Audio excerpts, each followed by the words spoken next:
I maintain that truth is a pathless land and cannot be approached by any path whatsoever, by any religion, by any sect. Truth being limitless, unconditioned, unapproachable by any path whatsoever, cannot be organized, nor should any organization be formed to lead or coerce people along any particular path. First, understanding that, then you will see how impossible it is to organize a belief being purely an individual matter. You cannot, and therefore must not organize it. If you do, it becomes crystallized, dead. It becomes a creed, a sect, a religion to be imposed on others.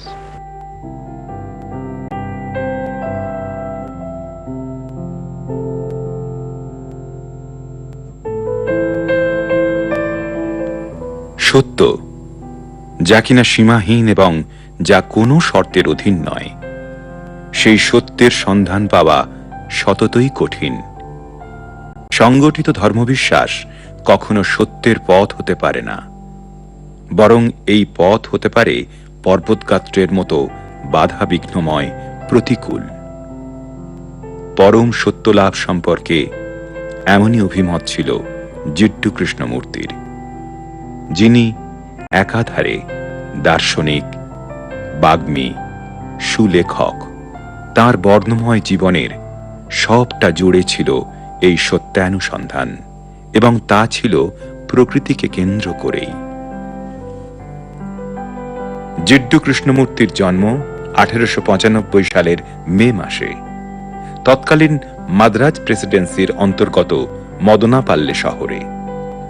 তার যখন মাত্র 10 বছর বয়স, তার মা সঞ্জীবাম্মা প্রয়াত হন। 1907 সালে তার বাবা জিড্ডু নারায়ণাইয়া সরকারি চাকরি থেকে অবসর গ্রহণের পর চলে আসেন মাদ্রাজ শহরের আদেয়ার অঞ্চলে। থিওজফিক্যাল সোসাইটির মূল ভবনের খুব কাছেই থাকতেন তাঁরা। এই আদেয়ারের সমুদ্র সৈকতে একদিন থিওজফিস্ট চার্লস লিডবিটারের নজরে পড়েন তিনি। প্রথাগত শিক্ষা ব্যবস্থায় অসফল জিড্ডু কৃষ্ণমূর্তির মধ্যে লিডবিটার খুঁজে পেয়েছিলেন আগামীর যুগপুরুষকে। জিড্ডু ও তার ভাই নিত্যানন্দের শিক্ষার ভার নেয় থিওজফিক্যাল সোসাইটি। স্কুলে যে ছেলেটি পড়াশোনায় মনই দিতে পারতেন না, সেই ছেলেটি খুব অল্প সময়ের মধ্যে ইংরেজি ভাষায় সুদক্ষ হয়ে উঠলেন।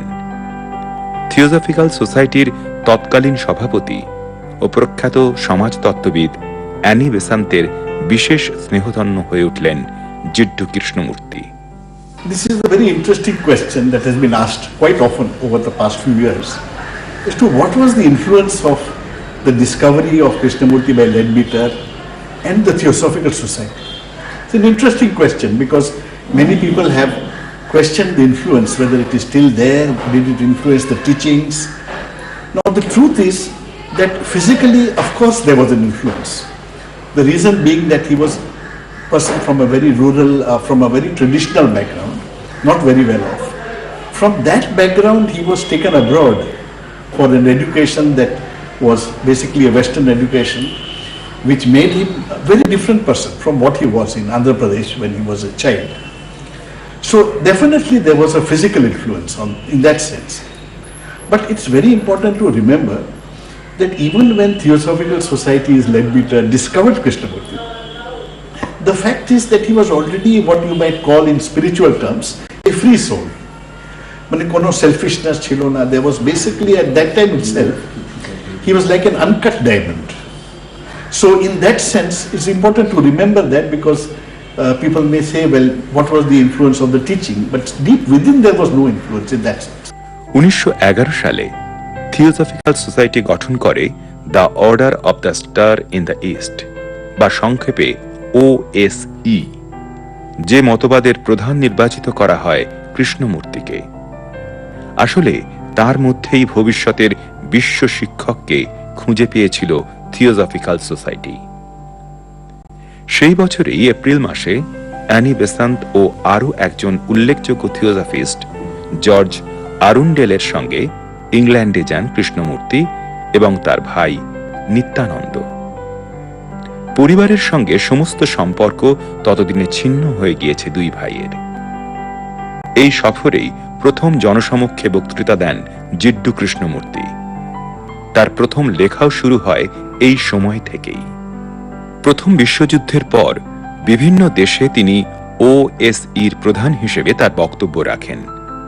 এই সব সফরে তার ভাই নিত্যানন্দ ছিলেন তার নিত্যসঙ্গী, যিনি তখন ওএসইর সম্পাদক। সুবক্তা হিসেবে বেশ ক্ষুরধার হয়ে ওঠেন জিড্ডু কৃষ্ণমূর্তি। 1922 সালে অস্ট্রেলিয়ার সিডনিতে কিছুদিন চার্লস লিডবিটারের কাছে ছিলেন কৃষ্ণমূর্তি ও নিত্যানন্দ। এই সময় নিত্যানন্দ যক্ষ্মায় আক্রান্ত হন। জলবায়ু পরিবর্তন করতে সিডনি থেকে ক্যালিফোর্নিয়ার ওহাইতে চলে যান দুই ভাই। ওহাইয়ের প্রাকৃতিক পরিবেশ কৃষ্ণমূর্তিকে এতই মুগ্ধ করেছিল যে এখানেই তিনি নিজস্ব দপ্তর প্রতিষ্ঠা করেন। এই ওহাইতে বসবাসকালীন একটি ঘটনা কৃষ্ণমূর্তির জীবনের মোড় ঘুরিয়ে দেয়। এখানেই একদিন তিনি সমাধিপ্রাপ্ত হন। এই ব্যাপারে আমরা দেখেছি যে কৃষ্ণমূর্তি কখনোই তার এই যে বিশেষ যে স্টেট, এই যে বিশেষ যে অবস্থাটা, এই যে মানসিক স্তরটা, এইটাকে উনি একটু বিবৃত করতে উনি খুব দ্বিধান্বিত ছিলেন। কেননা এইটা উনি বলতেন যে যে মানুষটা এই স্তরটার মধ্য দিয়ে প্রবেশ করেনি, সেই মানুষটাকে আমি যাই বলি না কেন সেই মানুষটা শুধু শুনবে। এইটা আমার বক্তব্যটা সে রক্ত মাংসের হবে না, সজীব হবে না, জীবন্ত হবে না। এক রাত্রে উনি নর্মাল যে ধ্যানের আয়োজন করছিলেন, ওনার একটা অদ্ভুত অভিজ্ঞতা হয়। উনি দেখেন যে 4-5টা মানে তিনি যেন তার শরীর থেকে বেরিয়ে আসছেন, শরীরটা মাটিতে পড়ে রয়েছে, অন্য কোনো সত্তাটা সেই শরীরটাকে মানে অবজার্ভ করছে। থিওজফিক্যাল সোসাইটির মানুষরা তারা কিন্তু প্রথমে ভেবেছিলেন এইটা বুঝি কুণ্ডলিনী শক্তি জাগ্রত হচ্ছে। থিওজফিক্যাল সোসাইটির যে নিজেদের যে এক্সপিরিয়েন্স, নিজেদের যে হিস্ট্রি, নিজেদের যে লিটারেচার, এই সব কিছুর মধ্যে দিয়ে ওরা ব্যাপারটাকে ব্যাখ্যা করতে চেষ্টা করছিলেন, কিন্তু দেখলেন যে কৃষ্ণমূর্তি এই সমস্ত ব্যাখ্যার বাইরে দাঁড়িয়ে আছে। তার মতে এক পৃথক সত্তায় পরিণত হয়েছিলেন তিনি। সেখানে অসুন্দর সুন্দর নির্বিশেষে সমস্ত কিছুর প্রতি তার চরম অনুভূতি প্রকাশ পেয়েছে। 1927 সালে দীর্ঘ রোগভোগের পর নিত্যানন্দ প্রয়াত হন। এই ঘটনার পর থেকেই থিওজফিস্টদের সঙ্গে দূরত্ব তৈরি হয় কৃষ্ণমূর্তির। ক্রমশই এই প্রাতিষ্ঠানিক মতবাদ, গুরুতাত্ত্বিক ভাবনার প্রতি বীতশ্রদ্ধ হয়ে পড়েছিলেন তিনি। অবশেষে 1929 সালে নেদারল্যান্ডসের ওমেনের সভায় তিনি অর্ডার ভেঙে দেন এবং সেই সঙ্গে থিওজফিক্যাল সোসাইটির সঙ্গেও সকল সম্পর্ক ছিন্ন করেন। Truth is narrowed down and made a plaything for those who are weak, for those who are only momentarily discontented. Truth cannot be brought down. Rather, the individual must make the effort to ascend to it. You cannot bring the mountain top to the valley. If you would attain to the mountain top, you must pass through the valley, climb the steeps, unafraid of the dangerous precipices. Organizations cannot make you free or develop the inner man. No man from outside can make you free. Nor can organized worship, nor the immolation of yourself for a cause make you free. Therefore I am not concerning myself with the founding of religions or new sects or the establishment of new theories or new philosophies. Krishnamurti felt that truth is a pathless land. You cannot go and say there is a path through which you can reach the truth. Whereas the philosophy claimed that truth can be approached by any path, many paths, and all the paths can lead to the truth. So that was one fundamental difference that came up, in due course. And secondly, there was another major difference, was when Krishnamurti felt that in spiritual progress, which we call psychological spiritual progress, there is no role for time. সময়ের ওইখানে কোনো role নেই। আর Theosophical Society, they felt that it is a gradual process of evolution. So when this particular discovery dawned on Krishnamurti as he was, getting ready in his role, he found that it was incompatible. Duto cannot be combined, and you cannot have that. So when he discovered that is when he made that famous speech in 1929, when he said truth is a pathless land, and he basically abolished or sort of dismantled his association with the Theosophical Society. পরবর্তী সময়ে মানব মনস্তত্ত্ব, প্রকৃতির সঙ্গে মানুষের অবিচ্ছেদ্য সম্পর্ক, প্রকৃত শিক্ষার রূপ, ঈশ্বরের অস্তিত্ব প্রভৃতি নানা বিষয়ের প্রতি মনোনিবেশ করেন এবং এই সব বিষয়ে দেশে বিদেশে বক্তৃতা দিতে থাকেন। Throughout the world are seeking comfort but not understanding, and as long as they seek comfort they will never find spiritual comfort, because behind it there is no true understanding of life.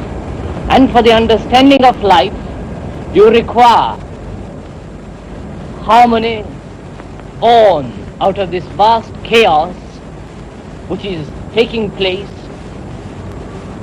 in the life of everyone and in every nation. For the establishment of harmony, you require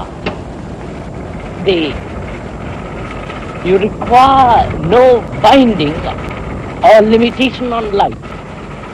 প্রকৃতির সঙ্গে তার সম্পর্ক বরাবরই নিবিড়। প্রকৃতির মাঝে তিনি খুঁজে পেতেন মুক্তির স্বাদ। I think that it's safe to say he was probably one of the original environmentalists in the world, because not only did he directly relate to trees, flowers, animals, natural places in our environment. He walked extensively through the mountains.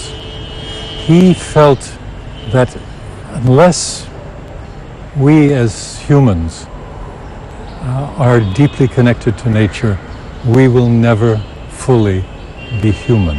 We'll never fully understand ourselves.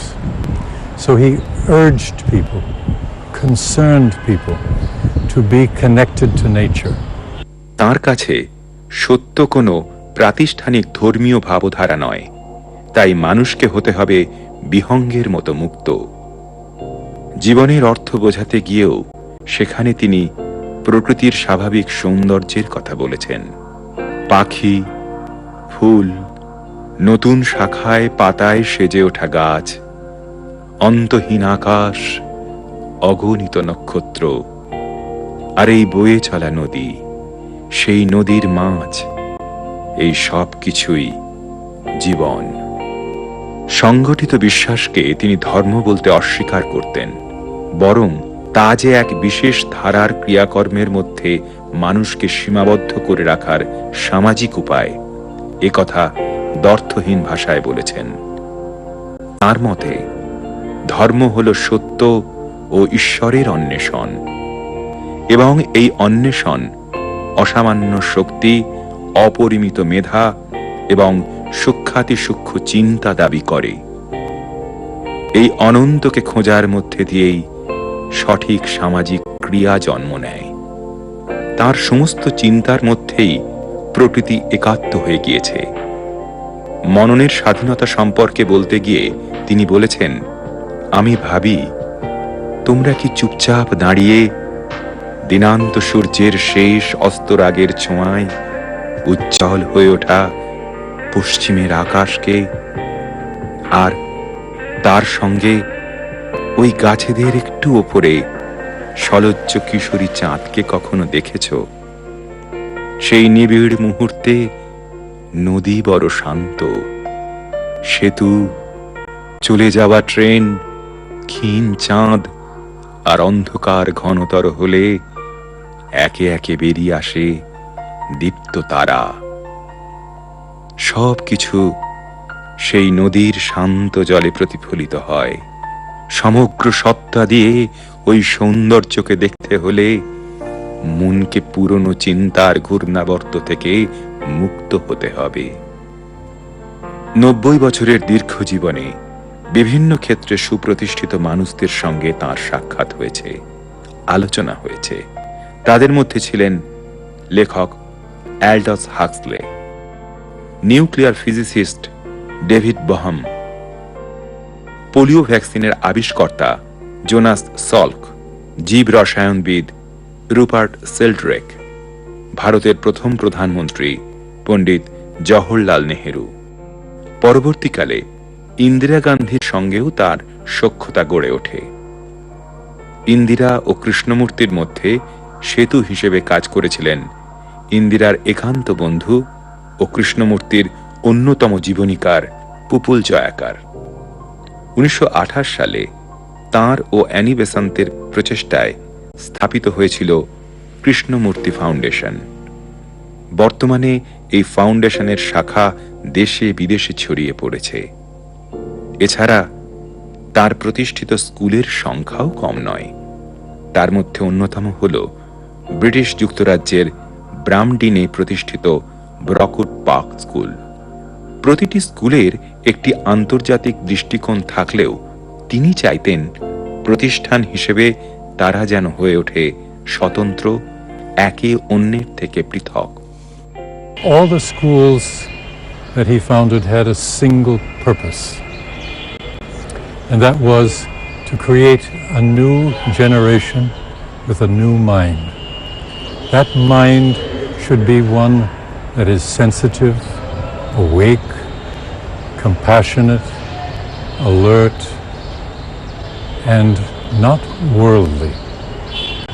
Krishnamurti had a very simple approach to education, that schools should focus on the arts of looking, listening, and learning, and that children should be in an atmosphere that is psychologically safe and secure, so that they can grow inwardly and grow in complete freedom.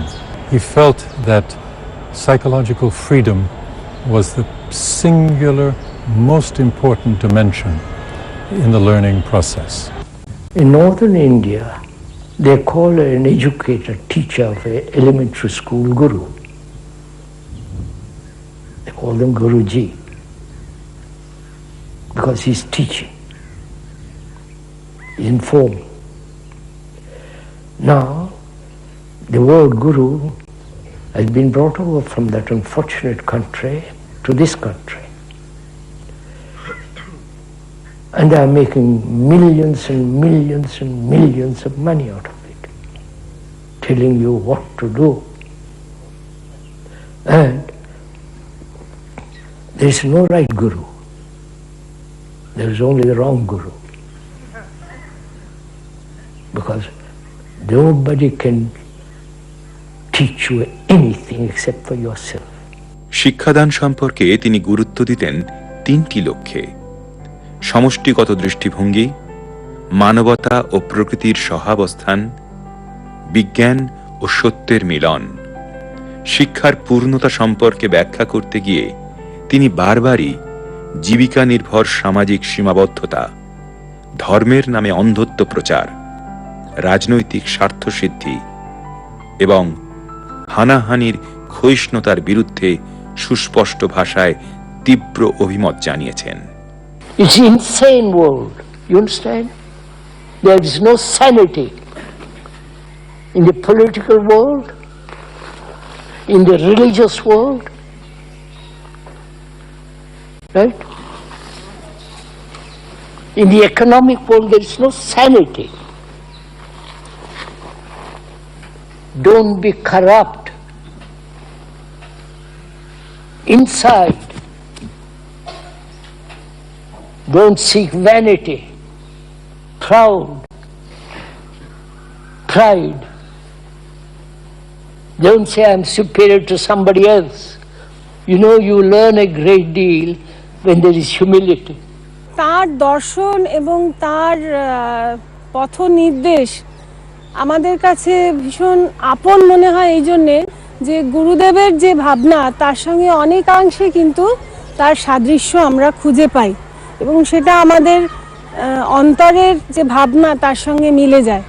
তিনি খুব জোরের সঙ্গে বলেছিলেন যে তিনি একজন ধর্মগুরু হয়ে উঠতে চান না, বরং তিনি নিজেকে একজন শিক্ষাবিদ হিসেবে পরিচয় দিতে বেশি পছন্দ করতেন এবং শিক্ষার জন্য তিনি অনেক ভাবনা চিন্তা করেছেন, অনেক পথ বলে দিয়ে গেছেন, শেষ পর্যন্ত এক পরম সত্যের সঙ্গে একাত্ম হওয়া।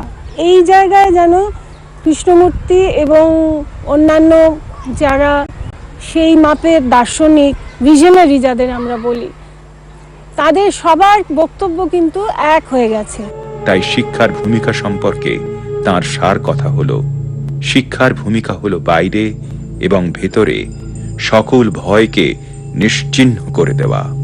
কারণ এই ভয় মানুষের চিন্তা, সম্পর্ক ও প্রেমকে নষ্ট করে।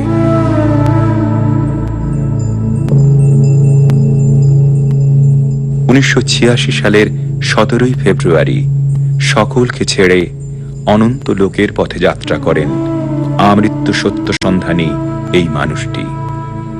মৃত্যুর 1 মাস আগেও সুদূর ক্যালিফোর্নিয়া থেকে তার ছোটবেলার আদেয়ারে বক্তৃতা দিতে এসেছিলেন তিনি।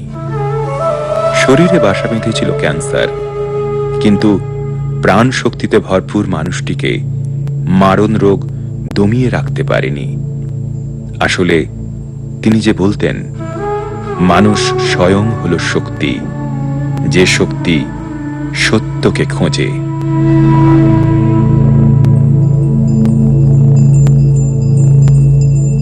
Considering what the world is now, with all the misery, conflict, destructive brutality, aggression, tremendous advancement in technology, and so on, it seems to me, though man has cultivated the external world and has more or less mastered it, inwardly he's still as he was. A great deal of animal in him. Is still brutal, violent, aggressive, acquisitive, competitive, and he has built a society along these lines. And the more one observes, and I think almost everyone, unless he's totally blind, deaf and dumb, is aware of the extraordinary contradictions of human beings. And to understand this extraordinary